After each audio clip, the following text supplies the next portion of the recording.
Nagsumbong na mga tol ang Pilipinas sa United Nations para igiit natin ang ating karapatan sa seabed o sa likas na yaman sa extended continental shelf dito sa West Philippine Sea. Yan ay kasunod pa rin mga tol ng patuloy na pangaangkin ng China sa halos kabuuan ng South China Sea at kabilang na dyan mga tol ang West Philippine Sea. Pag-usapan natin to, samahan ninyo ako.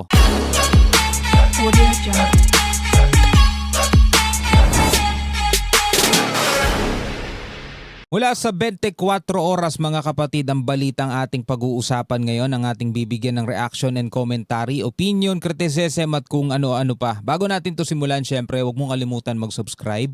Click mo na rin ang notification bell para ma-notify ka whenever na may mga bago tayong reaction video tulad nito.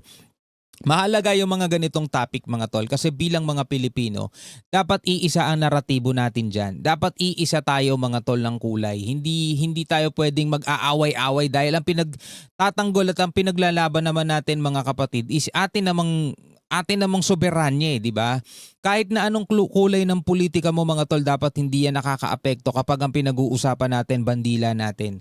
Kasi meron tayong mga likas na yaman na dapat pinapakinabangan natin sa kasalukuyan at pwedeng pakinabangan pa sa hinaharap ng mga future generations, pero inaangkin kasi mga kapatid kaya nga ito yung iginigiit natin So ngayon, pag-usapan natin to mga kapatid, panoorin natin. Idinulog na ng Pilipinas sa United Nations ang karapatan ito sa seabed at likas yaman sa extended continental shelf sa West Philippine Sea. Diba, naaayon yan mga tol sa international law, sa UNCLOS, United Nations Convention on the Law of the Sea, batas sa karagatan.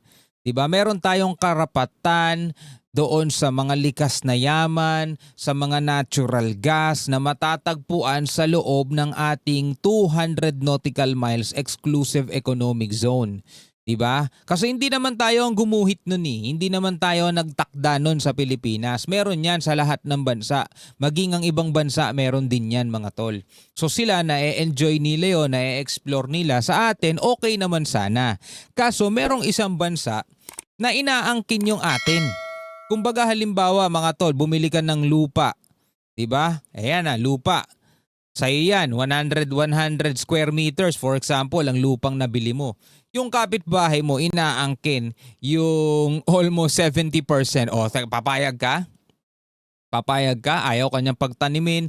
O kaya kung may mga tanim na puno, ayaw kanyang pakuhanin ng bunga. Diba? Hindi pwede yun mga tol. Kasunod pa rin niya ng pangaangkin sa halos buong South China Sea ng China na may namataang destroyer sa exclusive economic zone ng Pilipinas. O, biruin mo, sa exclusive economic zone, EEZ, exclusive. O, isearch nyo na lang kung ano meaning ng exclusive. Exclusive economic zone ng Pilipinas. Dapat eksklusibo yun sa Pilipinas. Pero tignan nyo naman, meron silang destroyer, meron silang guided missile destroyer, warship. Nakatutok si JP Soriano. Kumbaga yung lote mo, pinadalhan nila ng security guard, parang ganon. Sa kuhang ito ng Sea Drone, makikitang isang Chinese guided missile destroyer na naglalayag sa loob ng exclusive economic zone ng Pilipinas. Nakalap ang video noong June 16 ng Lightfish, isang maliit na autonomous sea vessel ng US-based company na Matagal na pala, June 16 pa. CSATS. Pero the fact na nandiyan mga tol yung kanilang yung kanilang warship is talagang ito'y matibay na ebidensya na talagang inaangkin nila mga tol. Nasa loob ng exclusive economic zone natin, Nakalapit ang drone sa Chinese warship sa layong 105 kilometers northwest ng Luzon. Na-verify ng Reuters ang video, lokasyon at barko bilang isang Type 052D destroyer ng Chinese Navy. Hinihinga namin ng reaksyon ng mga opisyal ng Pilipinas kaugnay nito. Inaangkin ng China ang halos buong South China Sea, kabilang na ang West Philippine Sea, bilang bahagi daw ng kanilang 9 o 10-line historical map. Historical map mga tol, inimbento lang nila yan, kailan lang yung ginawa, 1947 lang. Historical map mga tol, 1947 lang nila ginuhit yan. Pabago-bago pa nga sila nagsimula yan, 11 dash line, naging 10, naging 9, ngayon 10 na ulit mga tol. Diba? Pabago-bago sila kung ano yung gusto nilang iguhit dyan. Sa susunod, gagawin na naman nilang 11 yan. Philippine Sea bilang bahagi daw ng kanilang 9 o 10 dash line historical map. Pero ibinasura na ito ng 2016 Arbitral Award Kaya nga, basura na nga yun eh. Ginigiit pa rin nila eh. at kinatigan ang karapatan ng Pilipinas sa West Philippine Sea. Para palakasin ito, formal nang iniharap ng Pilipinas sa United Nations ang partial claim nito sa extended continental shelf sa West Philippine Sea. Yan. Layo nitong itakda ang hangganan ng karapatan ng bansa sa seabed at mga likas na yaman na lampas sa 200 nautical miles. Again mga tol, yung iginigiit ng Pilipinas ay hindi yan basta-basta wala lang.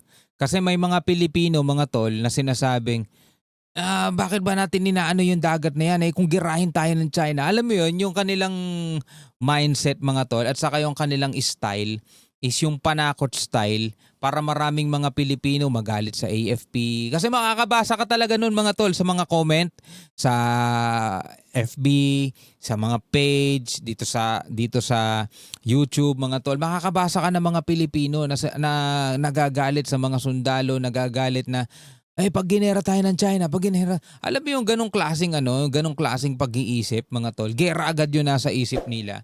Maraming paraan para igiit mo yung karapatan mo nang hindi umaabot sa ganong bagay eh. Saka isipin mo naman, sa tingin mo yung China, makikipaggera basta-basta. Yung Taiwan nga, hindi nila magalaw-galaw pa hanggang ngayon eh. West Philippine Sea. Layo nitong itakda ang hangganan ng karapatan ng bansa sa seabed at mga likas na yaman na lampas sa 200 nautical miles. Mahalaga yung ano na yan, yung karagatan na yan mga tol. Hindi yan basta-basta lang. Para yan sa ating susunod pang henerasyon. Ayon sa DFA, bahagi ito ng pagsusulong ng rule of law, kapayapaan at proteksyon sa kabuhayan at yamang dagat ng mga Pilipino.